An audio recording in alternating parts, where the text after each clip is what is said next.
So yeah, like I'm just trying to give bangers for people to like have fun with, you know? Yeah. And that, baby, you are definitely giving us. Did Tyla really flop with her new WWP?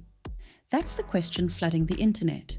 And while it sounds juicy, the real story behind those numbers is far more layered than a simple yes or no. When Tyla released WWP, short for We Wanna Party, on July 25th, 2025, the expectation was sky high. So for me, like, this wasn't planned at all. Like, I was actually working towards an album. Yeah, like I was in the studio, locked off, like making music, and I kind of like, as I started making a lot of music that I was excited about, like I just didn't want to hold on to it like for too long. I was kind of like, nah, summer's coming, like let me feed my tigers a bit, you know. So I just Babe was wanted feeding to the have streets. Yeah, you know, I just need to feed the streets a bit. They seem a little bit hungry, so I just wanted a little, you know, cute little pack. And also, I just feel like I'm kind of in this phase of experimenting. Yeah. So I don't want that pressure of like a whole album. Like, no, I'm just trying to have fun and see what I make. After all, this is the same artist who broke out globally with Water, one of the biggest Afrobeats fusion hits in history. A track that earned over 1 billion streams on Spotify and cemented her as not just South Africa's rising star, but a worldwide name. People thought every single release after that would shatter records instantly. So when early reports came out saying that WWP sold just 3,700 units in its first week in the United States, it was like blood in the water for critics, trolls, and casual listeners who didn't dig deeper.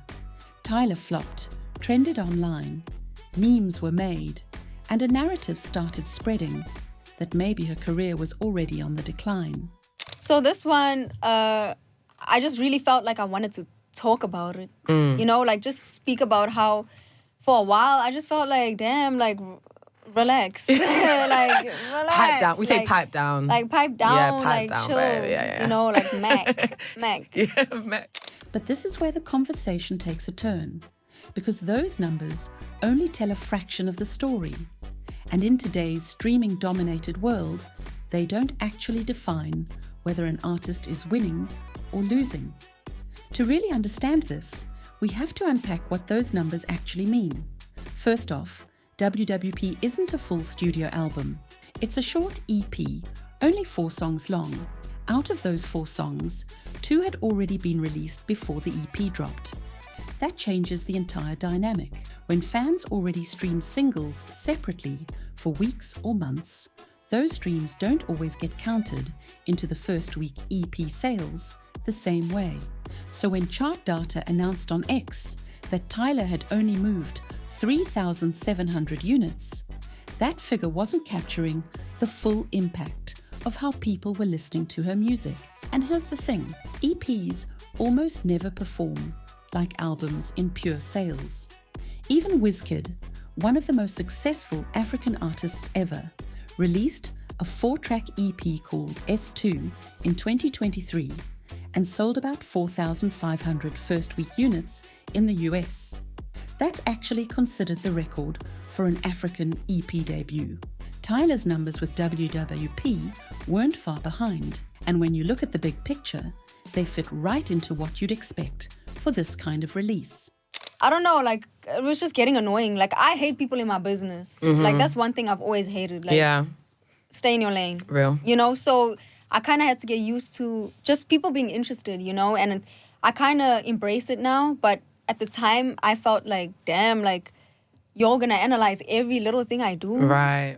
The problem is, people keep comparing an EP with short length and pre-released singles to full albums, which always draw bigger numbers because of new content, heavy promotions, and bigger marketing pushes.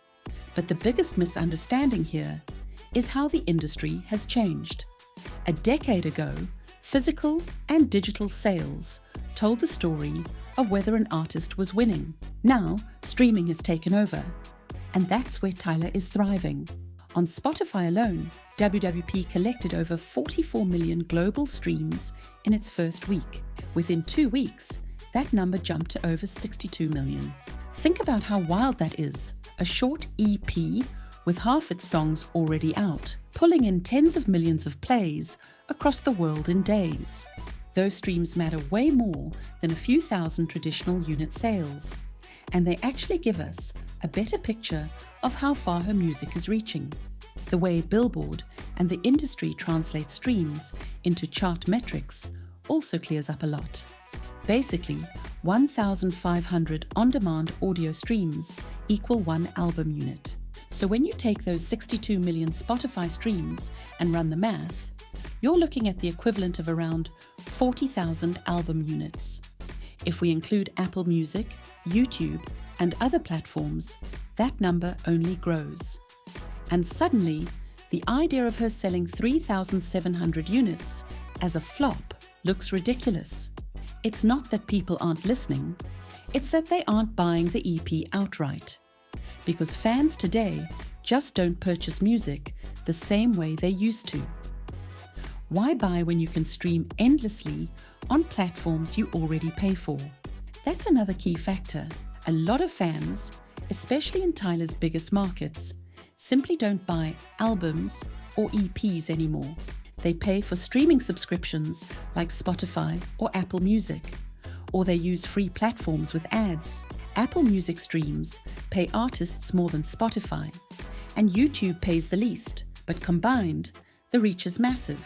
So if you only judge by pure unit sales, you miss the reality of how artists are consumed today. The EP could have been played in millions of cars, clubs, and headphones globally, while still showing a small sales number on paper. Another overlooked point is how singles perform within a project. For Tyla, Dynamite, featuring Wizkid, debuted as the highest debuting song of the year on the US Afrobeat Songs chart. That is not something a flop artist achieves. The track instantly grabbed attention, boosted her international recognition even more, and put her EP into conversations beyond her usual fan base. Right. And for a while, I felt weird about it. And then I realized, like, you kind of have to just do what you want to do the way you want to do it. And everyone is going to have their own, opinion. Take on it. Yeah. Everyone's going to have their own opinion, and that's okay. That's what you call impact. And impact in 2025 is far more important than clinging to an outdated definition of success. The criticism Tyla faced also exposes something bigger: the clash between traditional sales metrics and new age music consumption. Music executives have even come forward to explain that today, sales often make up less than 10% of an artist's revenue, while streaming, brand deals, touring, and social influence dominate. For an artist like Tyla, whose career has exploded primarily because of global streaming reach, it makes no sense to measure her with old tools that were designed for a completely different era. If we zoom out and look at Tyla's track record, the idea of her flopping doesn't hold water. Her debut self-titled album, released earlier in 2024, sold 24,000 album equivalent units in its first week in the US, with 3,100 being pure sales. That album debuted at number 24 on the Billboard 200, making her the highest charting female African soloist in history. That's not just success, it's history-making success. And of course, her breakout single Water became the first African solo track to surpass 1 billion streams on Spotify, putting her in the same league as global heavyweights who dominate charts worldwide.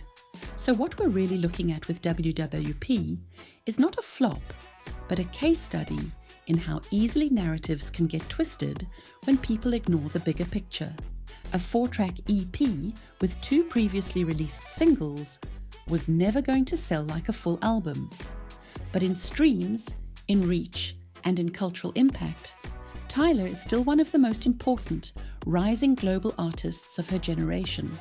Her sound blends amapiano, Afrobeats, R&B, and pop in a way that resonates far beyond South Africa, and she continues to open doors for African artists on the global stage. When fans call something a flop, It's usually emotional. They expect their favorite artists to dominate every release the way they dominated with their biggest hits. But the truth is, no artist smashes every single release, especially when the release in question is an EP meant to keep momentum alive, rather than to reset the industry. Tyla has shown she can deliver billion-stream hits, history-making albums, and now she's using smaller projects like WWP to experiment, collaborate, and keep fans engaged between bigger moves. And while some Twitter users and blogs are busy calling her numbers disappointing, the reality is artists don't measure their careers by that anymore. Labels don't either. Executives are looking at global streams, playlist placements, international touring potential, and cultural influence. By those standards, Tyla is still skyrocketing. Just look at how her collaboration with Wizkid turned heads, or how her EP charted in multiple countries, or how her music continues to dominate TikTok and short-form content where fans discover and share songs faster than ever. That's the new arena, and she's winning in it. So did Tyla flop with WWP? The answer is no. The misunderstanding isn't about Tyla. It's about how people read numbers in an industry that no longer works the way it used to. Tyla is not just surviving, she's still thriving, still evolving, and still rewriting the rules for African artists in the global spotlight.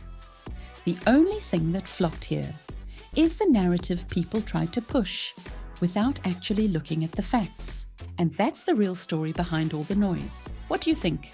Are people being too harsh on her? Or do you believe the numbers tell another story? Drop your thoughts in the comments. Don't forget to like the video if you enjoyed it, and make sure you subscribe for more.